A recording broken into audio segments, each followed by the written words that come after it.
9वां अध्याय मार्कंडेय जी का माया दर्शन। सूत जी कहते हैं, जब ज्ञान संपन्न मार्कंडेय मुनि ने इस प्रकार स्तुति की, तब भगवान नर नारायण ने प्रसन्न होकर मार्कंडेय जी से कहा। भगवान नारायण ने कहा, सम्मान्य ब्रह्मर्षि शिरोमणि, तुम चित्त की एकाग्रता, तपस्या, स्वाध्याय, संयम और मेरी अनन्य भक्ति से ही सिद्ध हो गई हो। तुम्हारे इस आजीवन ब्रह्मचर्य व्रत की निष्ठा देखकर हम तुम पर बहुत ही प्रसन्न हुए हैं। तुम्हारा कल्याण हो। मैं समस्त वर देने वालों का स्वामी हूँ, इसलिए तुम अपना अभीष्ट वर मुझसे मांग लो। मार्कंडेय मुनि ने कहा, देवेश, शरणागत भयहारी अच्युत, आपकी जय हो, जय हो। हमारे लिए बस इतना ही वर पर्याप्त है कि आपने कृपा करके अपने मनोहर स्वरूप का दर्शन कराया। ब्रह्मा, शंकर आदि देवगण योग साधना के द्वारा एकाग्र हुए मन से ही आपके परम सुंदर श्री चरण कमलों का दर्शन प्राप्त करके कृतार्थ हो गए। आज आपने मेरे नेत्रों के सामने प्रकट होकर मुझे धन्य बनाया है। पवित्र कीर्ति, महानुभावों के शिरोमणि, कमल नयन, फिर आपकी आज्ञा के अनुसार मैं आपसे वर मांगता हूँ। मैं आपकी वह माया देखना चाहता हूँ जिससे मोहित होकर सभी लोग और लोकपाल अद्वितीय वस्तु ब्रह्मा में अनेकों प्रकार के भेद विभेद देखने लगते हैं। सूत जी कहते हैं, सौनक जी, जब इस प्रकार मार्कंडेय मुनि ने भगवान नर नारायण की इच्छानुसार स्तुति पूजा आदि कर ली एवं वरदान मांग लिया, तब उन्होंने मुस्कुराते हुए कहा, ठीक है, ऐसा ही होगा। इसके बाद वे अपने आश्रम बद्रीवन को चले गए। मार्कंडेय मुनि अपने आश्रम पर ही रहकर निरंतर इस बात का चिंतन करते रहते कि मुझे माया के दर्शन कब होंगे। वे अग्नि, सूर्य, चंद्रमा, जल, पृथ्वी, वायु, आकाश एवं अंतःकरण में और तो क्या सर्वत्र भगवान का ही दर्शन करते हुए मानसिक वस्तुओं से उनका पूजन करते रहते। कभी कभी तो उनके हृदय में प्रेम की ऐसी बाढ़ आ जाती कि वे उसके प्रवाह में डूबने उतराने लगते। उन्हें इस बात की भी याद न रहती कि कब, कहाँ, किस प्रकार भगवान की पूजन करना चाहिए। शौनक जी, एक दिन की बात है, संध्या के समय पुष्पभद्र नदी के तट पर मार्कंडेय मुनि भगवान की उपासना में तन्मय हो रहे थे। भगवान उसी समय एकाएक बड़े जोर की आंधी चलने लगी। उस समय आंधी के कारण बड़ी भयंकर आवाज होने लगी और बड़े विकराल बादल आकाश में मंडराने लगे। बिजली चमक चमक कर कड़कने लगी और रथ के घोड़े के समान जल की मोटी मोटी धाराएं पृथ्वी पर गिरने लगी।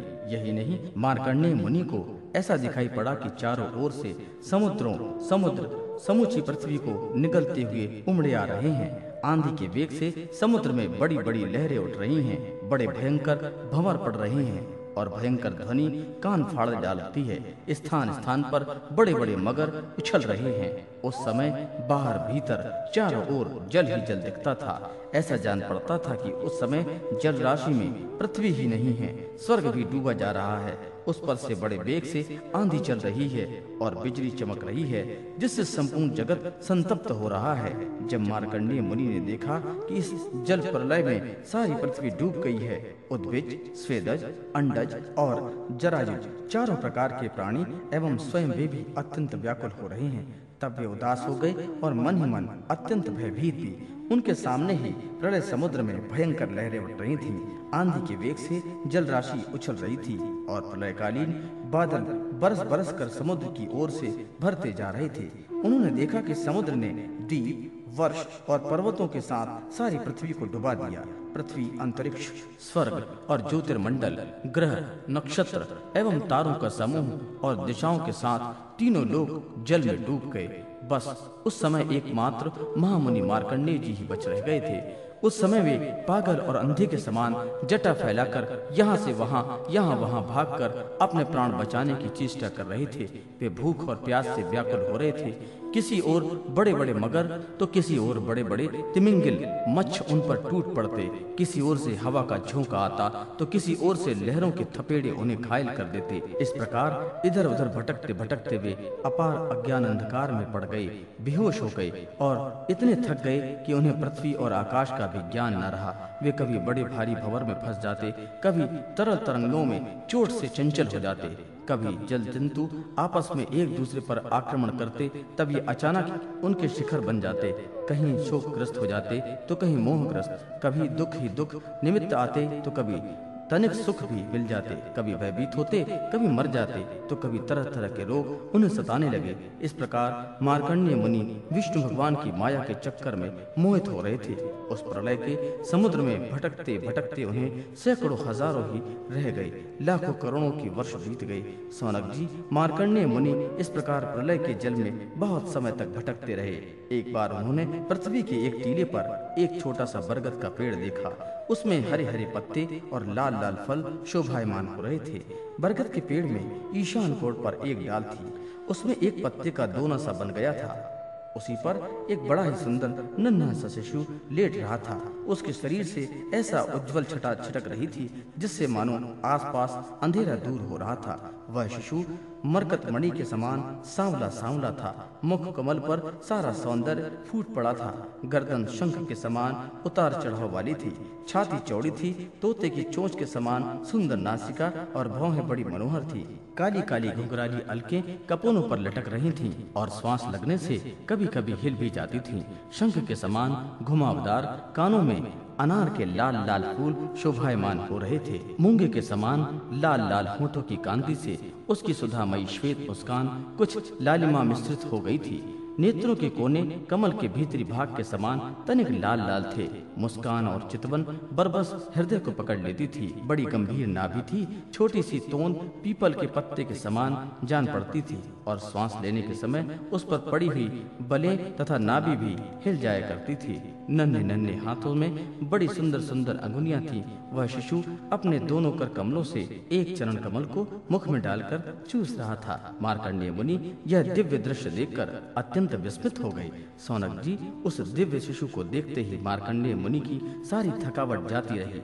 आनंद से उनके हृदय कमल और नेत्र कमल खिल गए, शरीर पुलकित हो गया। उस नन्हे से शिशु के इस अद्भुत भाव को देखकर उनके मन में तरह तरह की शंकाएं, यह कौन है इत्यादि आने लगी और वे उस शिशु से ये बातें पूछने के लिए उसके सामने सरक गए। अभी मार्कंडेय जी पहुंच भी न पाए थे कि उस शिशु के श्वास के साथ उसके शरीर के भीतर उसी प्रकार घुस गए जैसे कोई मच्छर किसी के पेट में चला जाता है।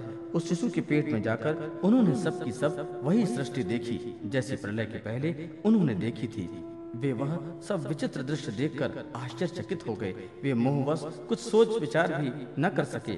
उन्होंने उस शिशु के उदर में आकाश, अंतरिक्ष, ज्योतिर्मंडल, पर्वत, समुद्र, द्वीप, वर्ष, दिशाएं, देवता, दैत्य, वन, देश, नदियां, नगर, खाने, किसानों के गांव, अहीरों की बस्तियां, आश्रम, वर्ण, उनके आचार विचार, पंच महाभूत, भूतों से बने हुए प्राणियों के शरीर तथा पदार्थ, अनेकों युग और कल्पों के भेद से युक्त काल आदि सब कुछ देखा।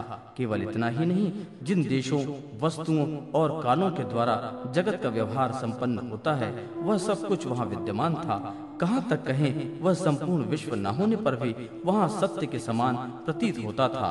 हिमालय पर्वत, वहीं पुष्पभद्र नदी, उसी के तट पर अपना आश्रम और वहाँ रहने वाले ऋषियों को भी मार्कंडेय जी ने प्रत्यक्ष ही देखा। इस प्रकार संपूर्ण विश्व को देखते ही वे उस दिव्य शिशु के श्वास के द्वारा ही बाहर आ गए और फिर प्रलयकालीन समुद्र में गिर पड़े। अब फिर उन्होंने देखा कि समुद्र के बीच में पृथ्वी के टीले पर वही बरगद का पेड़ ज्यों का त्यों विद्यमान है और उसके पत्ते के दोने में वही शिशु सोया हुआ है। उसके अधरों पर प्रेमामृत से परिपूर्ण मंद मंद मुस्कान है और अपनी प्रेमपूर्ण चितवन से वह मार्कंडेय जी की ओर देख रहा है। अब मार्कंडेय मुनि इंद्रियातीत भगवान को जो शिशु के रूप में क्रीड़ा कर रहे थे और नेत्रों के मार्ग से पहले ही हृदय में विराजमान हो चुके थे, आलिंगन करने के लिए बड़े श्रम और कठिनाई से आगे बढ़े।